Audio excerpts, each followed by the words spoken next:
On l'a figée en amante, figée dans une robe de soie et un jeu de regard. On a peint Cléopâtre comme un mirage doré, une femme dont le pouvoir tiendrait à un charme irrésistible plutôt qu'à un calcul froid. Voici la vraie Cléopâtre, la stratège qui a mesuré les risques, pesé les alliances et empilé les pièces sur l'échiquier méditerranéen. Sa séduction est un masque. Derrière, il y avait la géopolitique, le coffre du royaume, une flotte et des comptes à rendre au temple et au Grand du Nil. Rome, après les Ides de Mars, n'était plus une cité-État, mais un théâtre en flammes.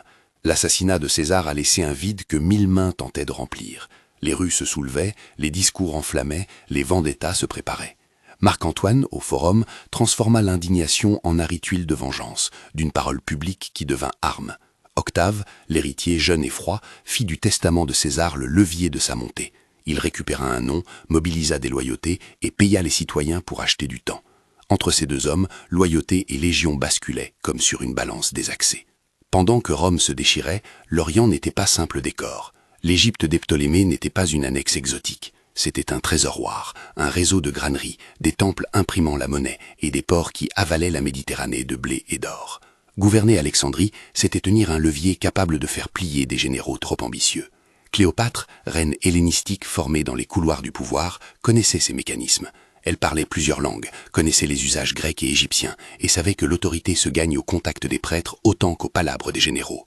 Selon certaines sources antiques, elle maîtrisait l'éloquence politique autant que l'art du protocole, une reine moitié prêtresse, moitié courtisane de la diplomatie.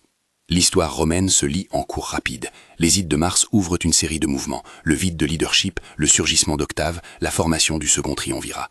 Octave ne devint pas Auguste en un jour. Il achetait la paix civile avec des largesses, distribuait des sesterces pour calmer les citoyens et surtout rassembla les soldats. Quand Antoine prit la parole pour récupérer l'héritage moral de César, il trouva un équilibre instable, faire justice tout en rafistoler l'État. La conjonction avec l'Épide, lui, figure moins imposante mais utile, donna naissance à une machine de pouvoir qui avait besoin de sang pour fonctionner, les proscriptiones. Ces listes noires, ces mises à mort légalisées et ces confiscations de biens remodelèrent l'aristocratie romaine en une nuit de peur. Les familles furent brisées, les fortunes redistribuées, et Cicéron, symbole de la République, tomba victime de ce tourbillon. Ces événements n'étaient pas des simples épisodes militaires, ils modifièrent la logique du pouvoir. Là où la République promettait débat, la violence imposa des certitudes. Les généraux n'étaient plus de simples soldats, ils étaient des hommes-État, et l'Orient devint l'échiquier sur lequel la partie décisive se jouerait. Cléopâtre observa, elle ne fit pas de gestes impulsifs. Son horizon était double, sauvegarder la dynastie ptolémaïque et garantir pour ses enfants un avenir possible dans un monde dominé par Rome. Dans ce calcul, l'alliance avec César fut un premier acte, moins romantique qu'il n'a été représenté par la suite. La rencontre avec César, certains détails sont rapportés par Plutarque et Dion Cassius, d'autres restent indéfinis. Peu importe le costume historique exact, ce qui compte est la fonction de cette relation, obtenir un appui, stabiliser sa position intérieure et assurer la légitimité dynastique. Un fils, souvent nommé Césarion, est présenté par les sources comme le fruit de cet épisode, et l'existence de cet héritier ajouta une couche politique essentielle, la possibilité d'un lien dynastique avec Rome. Mais l'ombre de César fut de courte durée. Son assassinat remania l'équilibre des forces. Pour Cléopâtre, la question primordiale devint avec qui se lier face aux nouveaux prétendants. Antoine, maître de l'Orient, devint rapidement un acteur central. Là encore, réduire leur relation à une passion serait ignorer le contexte. Quand Cléopâtre débarqua dans la sphère d'Antoine, elle n'apportait pas seulement des charmes, elle apportait un royaume, une flottille, des caisses pleines, un réseau de temples et une légitimité royale que beaucoup de généraux romains n'avaient pas. La rencontre d'Antoine et de Cléopâtre est un moment de théâtre politique. Les récits antiques, avec leur propension au spectacle, décrivent scènes somptueuses, barques ornées, tas d'eau vivants, dîners fastueux, mais ce luxe fonctionnait comme un outil, projeter puissance, créer un halo de légitimité et impressionner non seulement un amant, mais une clientèle politique. Ce n'était pas uniquement une fête, c'était une démonstration de capacité à gouverner et à entretenir des forces. On y lit la volonté de Cléopâtre de se présenter non comme simple allié, mais comme partenaire d'un projet impérial oriental. Elle n'offrait pas seulement son lit, elle offrait des navires, de l'argent et surtout la possibilité d'une couronne appuyée par les dieux d'Égypte. Parler de flotte égyptienne demande de la prudence. Les sources concernant la taille exacte de la marine fournie par Cléopâtre sont parfois contradictoires ou lacunaires.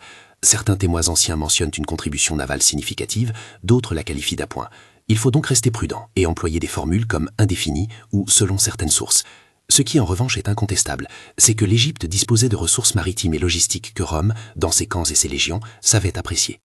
Contrôler Alexandrie, ce n'était pas seulement contrôler le Nil, c'était enrôler des routes commerciales, assurer des approvisionnements en blé et en monnaie. Dans un monde où la guerre dépendait de vivres et de paiements, posséder des caisses pleines relevait de la supériorité stratégique. Cléopâtre sut transformer symboles en capitaux. Le prestige des temples lui en ferait un entretien clientèle, prêtres, dignitaires, mercants, tous capables d'influencer l'opinion. Elle utilisa la monnaie comme outil de légitimation, des effigies et des inscriptions qui affirmaient sa royauté. Sa maîtrise des codes culturels était totale. Grecque à la cour, égyptienne dans les temples, elle jonglait entre deux mondes pour tirer des avantages concrets. Selon Plutarque, elle parlait la langue des Égyptiens, ce qui lui permit de s'asseoir au centre d'un système idéologique et administratif que beaucoup de Ptolémées avaient négligé. Cette capacité à naviguer entre sémantique grecque et symboles égyptiens la rendit plus qu'un personnage de roman. Elle devint une actrice institutionnelle. La nature de son partenariat avec Antoine mérite un examen séparé. Pour Antoine, l'appui de Cléopâtre signifiait pouvoir s'appuyer sur une base de ressources durables dans l'Orient, argent, bateaux, vivres, et surtout la projection d'une cour royale. Pour Cléopâtre, Antoine offrait la puissance militaire romaine, la possibilité de neutraliser les menaces intérieures et d'assurer la pérennité des enfants ptolémaïques. C'était un échange transactionnel, où chacun convertissait des attributs propres en avantages politiques. La mise en scène publique, mariages, fêtes, triomphes, servait à légitimer ce partenariat aux yeux des élites romaines et des populations provinciales. L'ostentation n'était pas simple luxe, c'était un instrument de persuasion et d'autorité. On doit cependant souligner les risques. S'allier si étroitement avec un général romain, c'était se lier à une personnalité dont la fortune pouvait tourner en un mois. Les généraux romains vivaient de victoires rapides, d'alliances changeantes et de loyauté achetable. La dépendance à un seul patron exposait l'Égypte à l'instrumentalisation. Si Antoine perdait à Rome, Cléopâtre verrait sa position fragilisée. De plus, l'appui romain entraînait des ressentiments à Alexandrie. Une partie de l'élite voyait d'un mauvais œil l'influence croissante des Romains sur les affaires intérieures. Cléopâtre jonglait entre ces tensions, parfois en renforçant la présence romaine par stratégie, parfois en rappelant sa souveraineté par des gestes symboliques. La diplomatie prit des formes variées. Cléopâtre usa de mariages politiques, de reconnaissance publique, de donations et d'offrandes religieuses. Elle fit entrer les jeunes princes ptolémaïques dans la trame des alliances et tenta de nouer des liens matrimoniaux qui auraient consolidé des postes de pouvoir. Les sources sont incomplètes sur les détails des négociations. Indéfinie reste parfois la description exacte, mais le schéma général est clair. La reine cherchait à cimenter un bloc politique capable d'affronter Octave. Parmi les enjeux cruciaux figuraient les héritiers. Assurer l'avenir dynastique ne relevait pas seulement d'un caprice maternel. Dans la logique royale, les enfants représentaient la continuité du pouvoir, des pactes de succession, la posture diplomatique même. Vouloir que ses descendants aient une place légitime aux côtés de Rome n'était pas folie, c'était stratégie. La présence d'enfants reconnus comme héritiers, que leur statut soit contesté ou non, donnait à Cléopâtre un levier de négociation. Pendant ce temps, Octave consolidait ses assises à Rome. Sa démarche était implacable.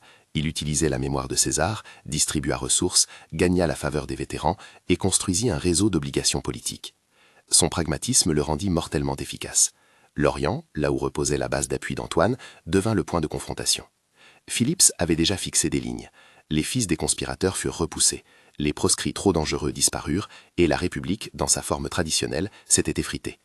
Cléopâtre, consciente de cet horizon, posa ses armes diplomatiques sur la table.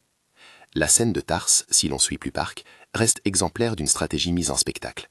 Cléopâtre ne vint pas pour implorer, elle vint pour négocier dans un langage que les Romains comprenaient bien, le prestige visible. Mais l'illusion n'éteint pas la réalité matérielle. Elle soutenait Antoine par des comptes, en enjambant l'économie gréco-égyptienne qui alimentait les caisses du Levant. Il est probable, indéfini quant aux chiffres exacts, qu'elle autorisa des paiements, finança des expéditions et mit en orbite une politique commune. Ces actions entreront plus tard dans les dossiers d'Octave comme autant de preuves d'une collusion dangereuse. Les observateurs romains, plus tard, traduiront ces relations en langage d'infamie morale. Ils firent de Cléopâtre l'ensorceleuse qui aurait corrompu un grand Romain. Cette narration, d'origine principalement occidentale, simplifie la complexité. La logique du pouvoir fut transformée en romance parce que la romance sert la rhétorique. À travers cette mécanique, Octave a su instrumentaliser l'image de la reine pour légitimer sa protraction contre l'orientalisation d'Antoine. Ainsi naquit le Miette que nous connaissons aujourd'hui. Cléopâtre, femme fatale, face à Octave, gardien de Rome. Mais ce récit masque la dialectique réelle des opérations politiques.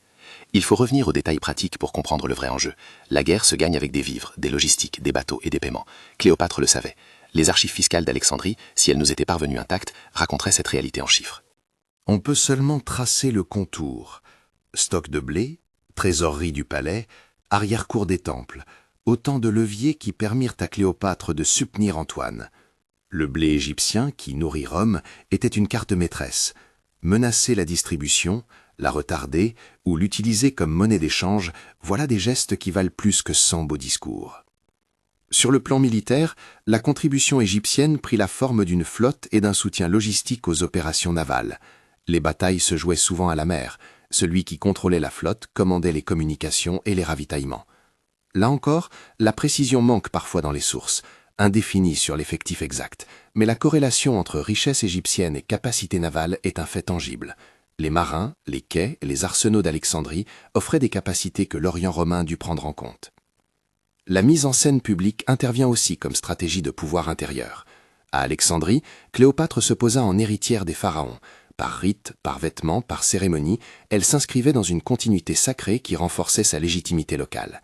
À Rome, elle se montrait comme l'alliée d'un grand général, utile et nécessaire. Entre ces deux postures, elle ménageait des relais, princes, prêtres, marchands, mercenaires et administrateurs. Ce réseau devant son arme la plus stable. Mais la coalition avec Antoine avait un prix politique. À Rome, Octave cultivait une image d'homme de l'ordre, tandis que l'autre camp semblait dévier vers l'Orient et ses mœurs, d'où l'accusation d'un Antoine corrompu. Ses jugements étaient en grande partie rhétoriques, ils servaient à mobiliser une opinion et à isoler l'adversaire. Cléopâtre, dans cette rhétorique, fut la figure idéale de l'altérité menaçante. Octave utilisait l'inquiétude culturelle pour faire basculer la légitimité publique en sa faveur. L'histoire ne se joue pas seulement avec les armes, elle se joue avec les mots. À mesure que la confrontation se précisait, des choix tactiques plus concrets furent pris. Renforcer les flottes, rassembler les vivres, rediriger les routes commerciales. On commence alors à voir la scène se préparer pour un affrontement majeur. Certains documents antiques insistent sur l'importance des campagnes navales et sur la nécessité de contrôler littoraux et pointes stratégiques. L'option de la défense égyptienne passa par le renforcement de la présence maritime et par une diplomatie active auprès des alliés régionaux. Mais ces préparatifs restent, pour beaucoup d'aspects, partiellement indéfinis quant à leur modalité exacte. Cléopâtre prit des décisions qui montrent une pensée stratégique avancée. Elle investit dans la légitimation religieuse pour assurer l'ordre interne, utilisa le trésor pour acheter des options militaires et manipula l'image publique pour dissuader et séduire. Elle transforma les fêtes en messagerie politique, les palais en chancellerie. Chaque banquet, chaque procession avait une fonction mesurée. Alléger des tensions ici, afficher une force là, fournir une base financière ailleurs. Pourtant, les mécanismes de Rome se refermaient. Octave, patient et méthodique, rassembla la machine politique qui finirait par faire pression sur tous les points de l'échiquier. L'Orient pouvait sembler vaste, mais il dépendait de flux que Rome savait interrompre, exproprier ou détourner. La supériorité structurelle d'Octave n'était pas seulement militaire, elle était institutionnelle. Il pouvait transformer des victoires politiques en lois, des rumeurs en sources de légitimation, des images en instruments de propagande. La situation était donc un équilibre précaire entre l'initiative orientale et la consolidation occidentale. Cléopâtre n'était pas l'auteur d'un désastre inéluctable, elle était une actrice qui jouait une partition risquée, consciente que tout basculement pouvait être fatal. Ses choix, jusqu'ici, relèvent d'un art de gouverner qui combine théâtre, trésorerie et stratégie navale. Et c'est précisément au moment où ses engagements semblent atteindre une pleine maturité que la scène bascule vers le grand affrontement. Les mers, les quais, les archives du palais et les discours des sénateurs se retrouvent tendus comme des cordes prêtes à lâcher. Les préparatifs militaires s'accélèrent des deux côtés. Des alliances se consolident, des promesses sont scellées, et la couronne de Cléopâtre brille à la croisée des chemins, prête à être soit la pierre d'angle d'un nouvel ordre oriental, soit la cible d'un récit romain qui réduira ses actes à une simple histoire de passion. La reine, au centre, continue d'agir comme si chaque geste est une manœuvre sur un échiquier, où l'on place des navires, des otages et des rations de blé. Elle mise sur la logistique et le symbole. Elle sait que la perte d'une bataille navale peut précipiter la chute d'un royaume, tout comme la réussite d'une négociation diplomatique peut retarder une capitulation. Et elle sait encore que l'image que laissera l'histoire dépendra autant des vainqueurs que des vaincus. Le moment de vérité approche. Les lignes sont tracées, les alliances sont scellées, et la tension monte vers le bruit des coqs et le cliquetis des armements. Cléopâtre a choisi sa voie. Elle mêle argent, flotte et théâtre politique pour tenter de préserver son monde. Mais l'appareil romain, familier des longues stratégies et des récits qui légitiment la victoire, dispose déjà d'outils pour retourner cette manœuvre contre elle. La partie sur l'échiquier méditerranéen est sur le point d'entrer dans sa phase décisive, et chacun des camps prépare ses ultimes cartes. Alors que les coqs grinçaient et que l'odeur de goudron et de poisson se mêlait à la poussière des camps, la mer devint l'élément décisif. Octave n'avait pas l'intention d'engager une bataille de palais. Il savait que la victoire s'obtiendrait par maîtrise des flux, hommes, blé, argent, et par la patience d'un général qui transforme l'instant en institution. Agrippa, son bras droit naval, fut l'artisan de cette stratégie. Bloquer, isoler, étirer des lignes d'approvisionnement de l'adversaire. On raconte, et là encore les chiffres précis sont indéfinitifs, que les frégates d'Agrippa étaient plus légères, plus maniables, conçues pour harceler et couper les communications. Les navires d'Antoine et de Cléopâtre, plus lourds, cherchaient la percée et la puissance d'impact. Deux logiques navales s'affrontaient. Manœuvre contre choc, rationnement contre puissance manifeste. Si l'on regarde la cartographie mentale de la confrontation, Actium n'est pas seulement une bataille, c'est une série d'épisodes tactiques. Les avant-gardes, les reconnaissances, les tentatives d'enrochement, les amarrages précaires dans des anses incertaines. Les récits antiques insistent sur la nuit précédant l'affrontement, sur la tension dans les camps, sur les hommes priant face à un destin qu'ils ne pouvaient plus contrôler. Pour Cléopâtre, les enjeux restaient concrets et économiques. Préserver une flotte suffisante pour permettre la retraite, assurer des lignes de ravitaillement pour Alexandrie, proposer à Antoine une alternative politique si la mer se refermait. Elle avait misé sur une double capacité, frapper et se replier, séduire et négocier. Cette flexibilité était à la fois sa force et sa vulnérabilité. Le jour d'Actium fut une combinaison de chance, de compétences et d'erreurs. Agrippa réussit à couper plusieurs points de ravitaillement et à isoler des unités. Antoine commit des gestes qui, selon certains chroniqueurs, relèvent d'un calcul tactique risqué. Il tenta d'ouvrir une voie de sortie par la mer pour atteindre la flotte égyptienne, mais la coordination fragile entre les escadres s'effondra. Cléopâtre, dont le rôle exact sur le plan tactique reste parfois indéfini, paraît avoir tenu une flotte réservée, prête à intervenir. Selon certaines sources, elle était positionnée pour assurer la retraite. Selon d'autres, elle se retira prématurément. Il est crucial de le dire clairement. La chronologie microtactique de la bataille est sujette à variation entre Plutarque, Dion Cassius et d'autres témoins. Mais la conséquence est nette. La rupture dans la ligne d'Antoine entraîna une perte d'élan et la combativité des équipages fut sapée par l'épuisement et l'incertitude. Ce qui suit Actium relève à la fois du calcul et du mythe. La fuite vers Alexandrie ne fut pas un simple renoncement d'âme, ce fut un choix politique précis, ramener la bataille sur un terrain où l'on dispose d'archives, de temples, d'un trésor et d'un horizon de loyauté resté en partie fidèle. Alexandrie pour Cléopâtre devait rester un bastion. Si Rome ne pouvait être battue en mer, peut-être pouvait-on la contenir sur le Nil. Mais Octave, patient et méthodique, transforma la défaite navale en siège institutionnel. Il n'avait pas seulement besoin de vaincre des armées, il souhaitait briser l'idée même d'une Égypte autonome sous un pharaon hellénistique. Le discours public devint alors une arme, la mise en scène du triomphe, la captation des récits, la réduction de Cléopâtre à la figure de l'ensorceleuse. Alexandrie se referma. On y vit le basculement des alliances locales, des élites hésitantes, des mercants qui calculaient l'avenir. Cléopâtre fit ce qui était rationnel. Elle tentait de ménager des relais, de préserver des trésors, d'assurer des itinéraires d'évacuation pour sa famille royale. Les jeunes princes, symboles de la continuité dynastique, furent protégés autant qu'on le put.